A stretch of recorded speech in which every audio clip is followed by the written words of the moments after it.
Not long after, Roland returned to the castle and immediately called over the heads of several departments of the city hall. Under the astonished gazes of those present, it was their first time seeing the tentacle creatures, aka the ancient Takira witches.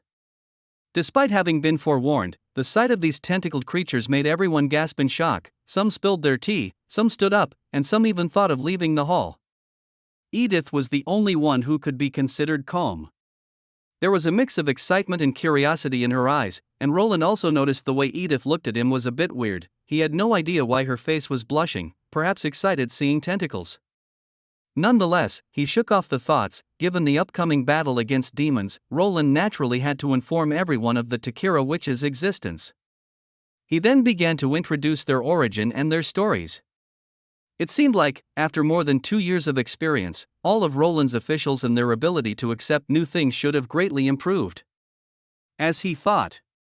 But just as Roland finished explaining and shared the plan to explore the snowy mountains, Barav was the first to speak up. His finance department was entering the year-end closing stage, making it inconvenient to plan new logistics. He also pointed out that with the month of the demons not over yet, and a portion of the First Army currently stationed in the far south, sending troops to the snowy mountains could lead to insufficient defensive forces in the borders. Carter was second to speak. "Oh Lord, this is our handsome Chief Knight Carter. The new artist surely did him dirty." Anyway, he expressed his concerns about the plan's reliability. Clearly, he held some skepticism against the Takira witches. The agriculture minister then spoke and mentioned that mobilizing now could strain their food reserves. The minister of construction, Carl, worried that the Takira witches' excavations at the foot of the northern mountains could destabilize the mines and cause collapses. Everyone expressed their concerns, which all boiled down to advising Roland to reconsider his plan. This left Roland somewhat disappointed, as it seemed like his plan would be hard to continue if it were up to a council discussion. Although Roland usually prefers a democratic approach, however, on certain matters, he doesn't forget that he is the ultimate decision-maker. In times like these, it was up to him to assertively push forward the implementation of the plan. Just as he decisively decided to shelter the witches years ago. Roland tapped the table, and the hall instantly fell silent. He declared that the next year would be the most important year for Grey Castle, as he intended to unify the entire territory and hold a coronation ceremony to officially become the king of Grey Castle. He tells them that everyone present here would become his first cabinet ministers, assisting him in governing the kingdom.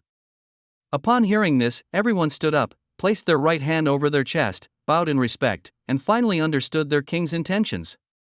They stopped complaining, and the fear they once had about the demons and Takira witches had dissipated completely. To everyone here, for they knew their king had always led them to victory, and have never been wrong. To even have the thought of hindering the king's plan because of their own fear is embarrassing. After a moment, the discussion resumed. Carter suggested that they should only send the First Army and the Witch Union into the snowy mountains first. Roland interrupted him, pointing out the absence of light and the complexity of the terrain, which would render firearms ineffective. Encountering powerful mixed-breed demonic beasts in close range would undoubtedly lead to heavy casualties for the First Army. Carter was left speechless. He totally didn't think of this. Roland continued, explaining that this was precisely why they needed to collaborate with the Takira witches on the exploration. The gods' punishment witches and the Witch Union could complement each other perfectly. The First Army would be responsible for covering their rear and establishing outposts at explored passageways to ensure a clear retreat path. Roland emphasized that this was the most prudent approach. However, Roland paused, then raised his voice to make sure everyone understood. He did not want to hear about how difficult implementing this plan would be because everyone here was sitting there precisely to solve these difficulties.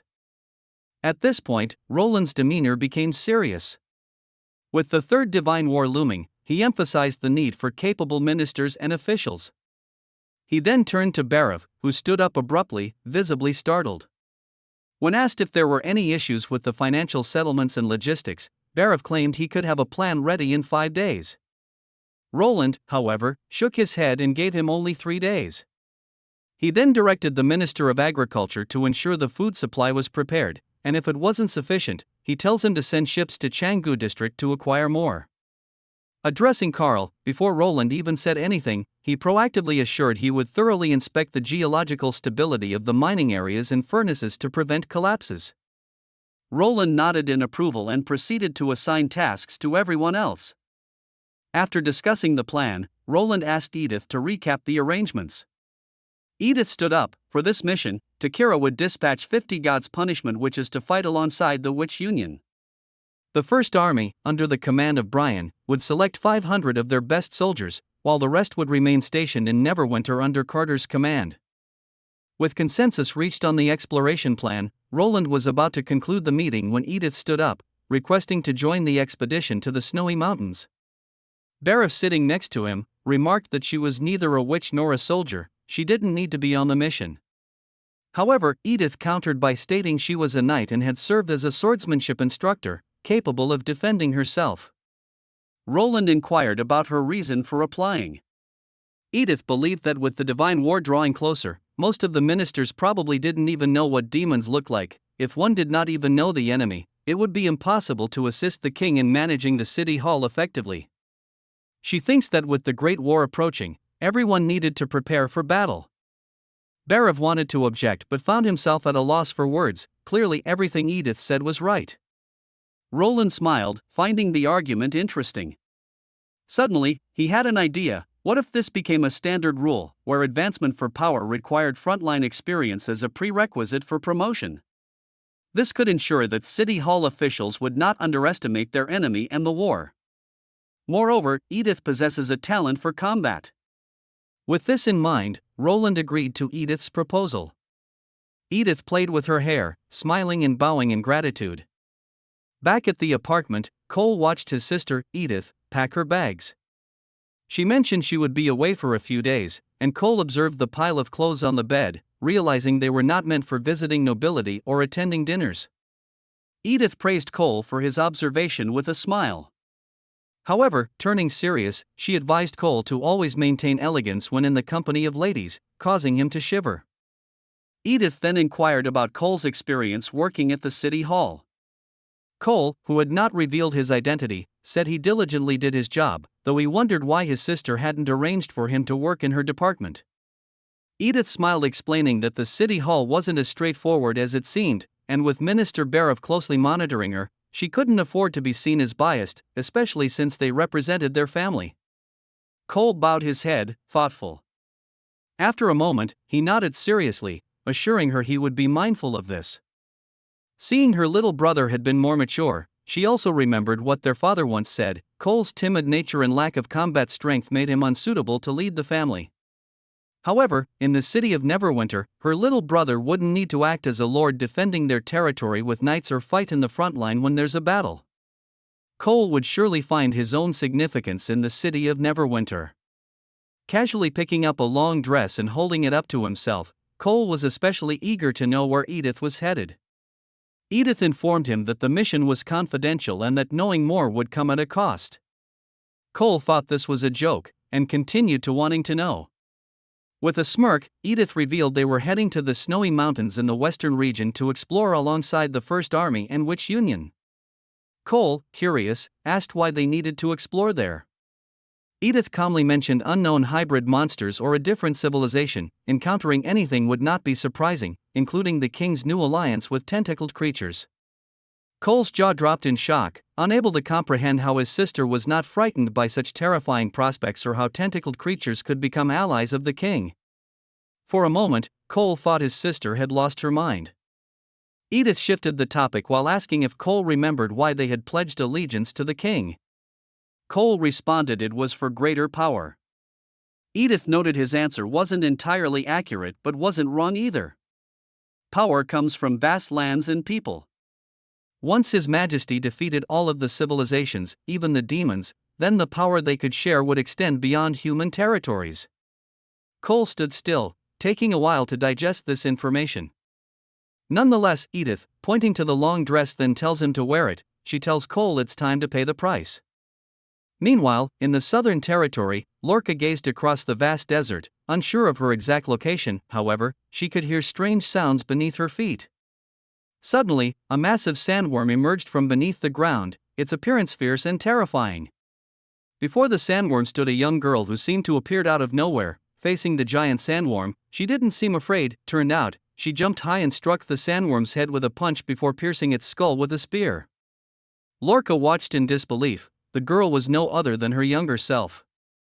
She remembered clearly, at just 12 years old, she had completed her first hunt, discovering a love for the thrill of combat. Her second hunt was against a giant scorpion, which Lorca defeated with ease, severing its tail and then its head. The third time, this time, she was facing dozens of desert wolves. Nonetheless, she was still fearless, engaging them with dual blades. However, luck was not on her side this time, and she was eventually overwhelmed by the pack. Just as she thought she would meet her end there, she awakened her goddess power, transforming into a red wolf. The excruciating pain of the transformation awakened her powers. Standing amidst the blood-stained sands, she looked down upon the wolves, which all submitted before her gaze, bowing with their heads low. Soon, she faced her ultimate foe, an eagle-like demonic beast. Lorca charged at the beast in the sky, the two massive creatures clashing with blood and feathers scattering in the air. She wished for a second chance, but the opportunity would not come. The scene slowly shifts away from her.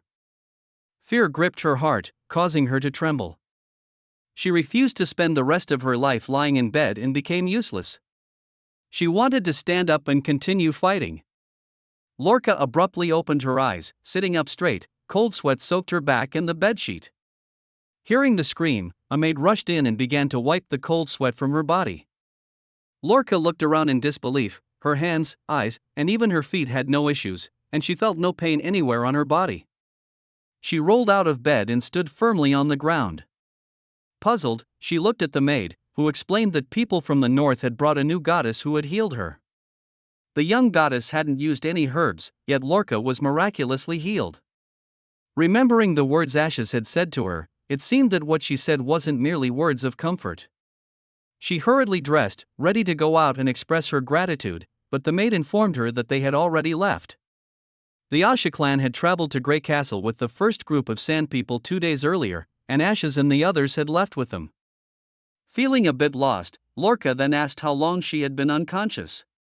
The maid showed 3 fingers and then added another 3. Lorca looked back at the bed she had just lain in, realizing she had had a very long dream over these 6 days. She then inquired about recent events and learned that the previous second clan had absorbed the severely weakened Blackwater clan before issuing a sacred duel to her own clan. However, her father, the chief, conceded defeat immediately, and as a result, their clan had fallen to 3rd place. This also meant they would have to leave the castle. Without saying much, Lorca stormed out to find her father. The maid hurriedly picked up her hood, but Lorca touched her ears and tail, smiling and saying she no longer needed a hood. As she walked out, she remembered her father's advice to hide her features as much as possible, but Lorca had finally found what she really wanted. On her way, she saw many clan members carrying their belongings back and forth, clearly reluctant and saddened by leaving the fortress. Soon, she arrived at her father's castle. The guards were delighted to see their princess. Lorca smiled and asked if her father was inside, and the guard nodded, hesitating, but then mentioned there were other people inside too. Standing outside, Lorca could clearly hear the arguments inside. It seemed like there was a dispute between her brother and another party, who not only failed to honor their agreement to give them enough time but also insulted their clan. Walking inside, she saw her brother had drawn his weapon against them, followed by the sounds of swords being unsheathed. Her father, in a low voice, ordered everyone to sheath their weapons. Looking towards the door, he was pleased to see his daughter. Her brother's eyes widened in disbelief at the sight of his sister, his expression a mix of shock and surprise. The other party was also in disbelief. Many had witnessed Lorca had broken all of her bones on the stage. It seemed impossible for her to stand up, let alone be able to walk. They also noticed the ears on her head and the tail behind her. The man gulped hard, losing his earlier composure and stepping back a few steps, telling her that regardless, Lorca's clan had already admitted defeat, and if they wanted to challenge again, they would have to wait 6 months. Lorca calmly stated they would respect the outcome, then asked who Kabucha was. The person who had been speaking pointed to himself, admitting it was him, and then urged Lorca and her clan to hurry and leave. Without giving him another chance to speak, Lorca punched him in the jaw, sending him flying. As this was his punishment for disrespecting her father earlier. Everyone was stunned, but no one dared to approach. Lorca glared at them, declaring that even though their clan had fallen to third place, the dignity of their chief was not to be violated. She then ordered them all to GTFO. The few quickly carried the unconscious Kabucha and ran out, not daring to say another word. Seeing the enemy leave, Lorca's brother immediately turned to their father, suggesting that since Lorca was unharmed, they could return here in 6 months. He also proposed that their father negotiate with the other clan's chief, arguing that since they were going to lose anyway, it might be better to maintain the status quo. The other guards seemed excited, agreeing with the prince's suggestion. The chief, however, did not respond but looked at Lorca, wanting to hear her thoughts. Lorca glanced at the guards and then at her brother. Biting her lip, she finally let out a sigh, revealing that she had come to say goodbye. When everyone heard that Lorca intended to leave, they were stunned. Her brother was the first to speak, asking about their clan's future and how they would handle future sacred duels.